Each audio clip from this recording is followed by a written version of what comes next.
So this issue of shouting across the net, we have to understand in the context of people do not like being embarrassed.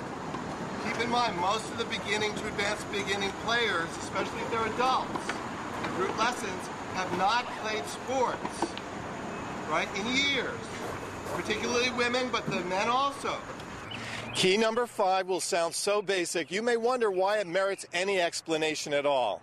Yet, this key is the number 3 complaint that our 150 surveyed adult students expressed about their group lesson experiences.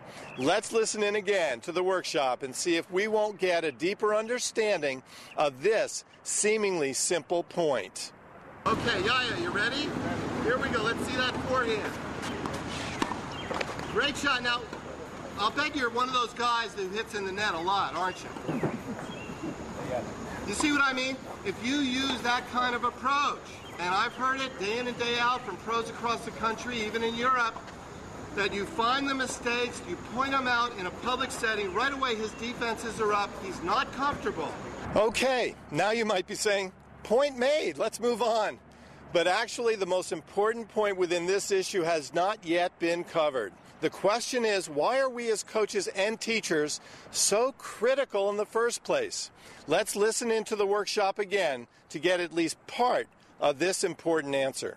Why would I think like that, critically, as soon as I walk on the court? You know why? Because our mindset as teachers is that we are being paid to find mistakes. Think about it. If you don't correct and criticize people, you think you're not working. You're getting paid to find mistakes.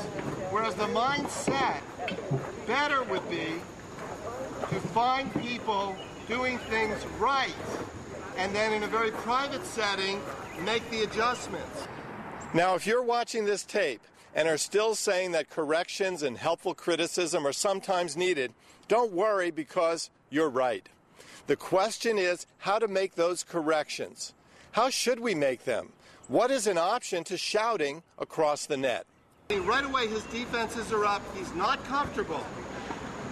Whereas, if we had them feeding to one another, partnering up, and then I could go over to Yaya or Jason and work with them in an encouraging, private way, giving them little quick tips.